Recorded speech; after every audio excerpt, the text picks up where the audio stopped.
दोस्तों आप सभी को मेरा प्यार भरा नमस्कार। आशा करते हैं कि आप सभी ठीक होंगे और एग्जाम का तैयारी अच्छे से कर रहे होंगे। जैसा कि आप लोग जान रहे हैं कि यूट्यूब पे हमने 10 क्लास के मैथमेटिक्स के जितने भी चैप्टर है chapter wise revision series start किया है। ठीक है, आशा करते हैं कि आप इस सीरीज का सारे वीडियो को देख चुके होंगे। अगर नहीं देखे तो इस वीडियो के डिस्क्रिप्शन में लिंक दिया हुआ है, जाइए उन पे क्लिक कीजिए और उन सारे वीडियो का लुत्फ उठाइए। तो चलिए स्टार्ट करते हैं हमारा आज का चैप्टर। हमारा आज का चैप्टर है क्या, अर्थमेटिक प्रोग्रेशन।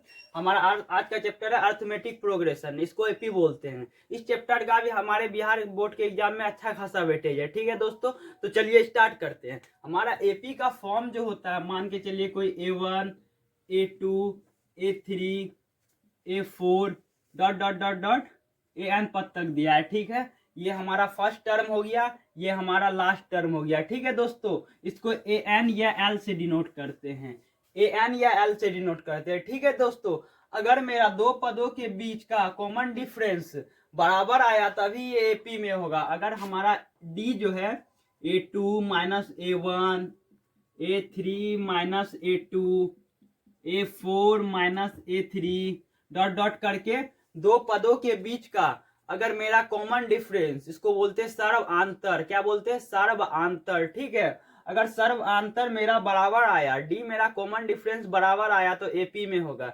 जैसे आपको दिया है कितना, 5 दे दिया है, ठीक है, फिर 9 दे दिया है, ठीक है, फिर 13 दे दिया है, फिर 17 दे दिया है, फिर आपको 21 दे दिया है, फिर 25 दे दिया है। ठीक है, और बोलेगा कि आपको ये एपी में है या नहीं।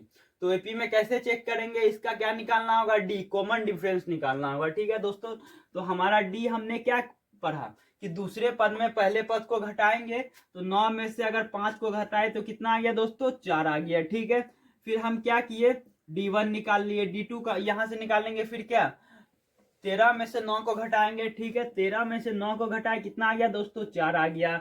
फिर हमारा D3 निकाल लेंगे, क्या 17 में से 13 जाएगा, 17 में से 13 गया तो कितना आ जाएगा दोस्तों, 4 आ जाएगा। फिर हम क्या निकालेंगे, D4 निकालेंगे। D4 क्या होगा, 21 में से अगर मेरा 17 गया तो हम क्या देखे कि 4 आ गया।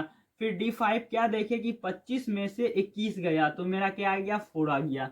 तो हमने क्या देखा कि सभी जगह डी जो है मेरा समान है, तो एपी होने का यही शर्त है। अगर डी मेरा सभी पदों के बीच का अंतर समान आएगा तो वो एपी कहलाएगा। अगर अंतर समान नहीं आया तो दोस्तों एपी नहीं कहलाएगा। तो चलिए दोस्तों नेक्स्ट कॉन्सेप्ट को देखते हैं। हमारा एपी का जो फॉर्म होता है दोस्तों, क्या होता है, A plus D, A plus 2D, A plus 3D dot dot dot dot कहां तक जाएगा, A plus N minus 1 into D.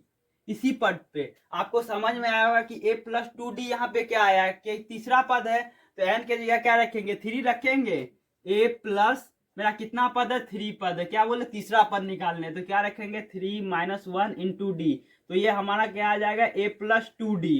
तो आपको क्या समझ में आ रहा है, आपको अगर 11वां पद बोलेगा तो आप क्या बोलिएगा, एक घटा के डी में a प्लस 10D। अगर 12वां पद बोल दिया तो क्या बोलिएगा, एक घटा के बोलना है दोस्तों, क्या आ जाएगा, a प्लस 11D। अगर 16वां पद बोल दिया तो a प्लस 99D।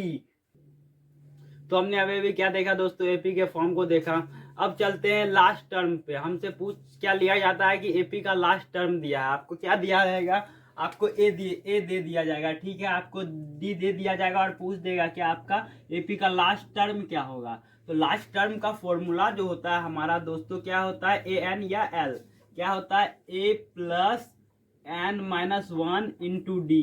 हमारे ये लास्ट टर्म का अंतिम पद का फॉर्मूला है। क्या है, AN बराबर क्या हुआ, a plus N minus 1 into D. ठीक है, तो कितना पद होगा ये पता चल जाएगा आपको, लास्ट पद आपका कितना है। ठीक है, अगर दिया जाएगा कि आपको n का वैल्यू दिया जाएगा, बोल दिया जाएगा कि a हमारा कितना 2 है, d मेरा 5 दिया हुआ है, और एपी में n पद की संख्या कितना है, 10 है। ठीक है, तो हमारा पूछ दिया जाएगा कि एपी का अंतिमवा पद क्या होगा, तो इस फॉर्मूले पे पुट करेंगे। हमारा a कितना दिया है, 2 दिया है, प्लस n कितना दिया हुआ, 10 दिया है। ठीक है, माइनस 1 इंटू डी कितना दिया हुआ, 5 दिया हुआ है। ठीक है, तो यहाँ से मेरा क्या आ जाएगा, 2 प्लस 10 में से 1 गया, 9 इंटू 5, यहाँ से कितना आ जाएगा मेरा 2 प्लस 9 इंटू 5 कितना होगा, 45, तो ये हमारा कितना आ जाएगा 47 आंसर आ गया। ठीक है दोस्तों, इस टाइप से आपसे पूछ लिया जाएगा कि ये सब दे के अंतिम पद पूछ लिया जाएगा। ये आपको क्या कर दिया जाएगा दोस्तों, ए दे दिया जाएगा, डी दे दिया जाएगा और ए एन भी दे दिया जाएगा और पूछ लिया जाएगा कि इस एपी में कितने पद हैं। तो आप इस फॉर्मूले के मदद से निकाल रहे होंगे। आशा करते हैं कि यहाँ तक आपको समझ में आया होगा। चलिए नेक्स्ट कॉन्सेप्ट को देखते हैं। तो हमने अभी अभी क्या देखा दोस्तों, एपी के फॉर्म को देखा, फिर लास्ट के पदों को देखा कैसे निकालेंगे। फिर इस पे एक क्वेश्चन आपको इस टाइप से पूछ लिया जाएगा कि आपको बोल दिया जाएगा कि एपी का 10वां पद जो दिया हुआ है, एपी का 10वां पद आपको कितना मान के चलिए 30 दे दिया है। ठीक है, कितना 30 दे दिया है। और बोल दिया जाएगा एपी का 5वां पद आपको कितना 10 दे दिया है। ठीक है, एपी का 10वां पद मेरा 30 है, एपी का 5वां पद मेरा 10 है और आपसे पूछ लिया जाएगा कि ए कितना होगा या डी कितना होगा। तो एपी ए 10 को क्या लिख सकते हैं दोस्तों, हम ए प्लस 9d लिख सकते हैं। ए प्लस 9d बराबर मेरा कितना आ जाएगा 30। और एपी के 5वें पद को क्या लिख सकते हैं, ए प्लस 4d। अभी फॉर्म में हमने देखा तो ये क्या हो जाएगा ए प्लस 4d। यहां से मेरा क्या आ जाएगा 10। मेरा इक्वेशन फर्स्ट हो गया, सेकेंड हो गया। अगर इसको हम माइनस करेंगे तो मेरा क्या आ जाएगा, ए कट जाएगा, यहाँ से क्या आ जाएगा 5d आ गया।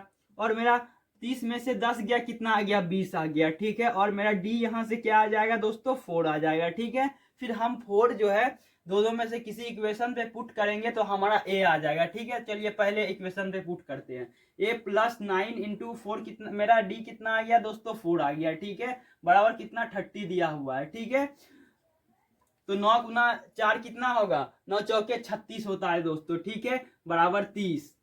तो हमारा ए कितना आ जाएगा, ये 36 प्लस में उधर गया तो दोस्तों क्या आ जाएगा माइनस का 36। तो हमारे पास ए आ गया कितना माइनस का 6।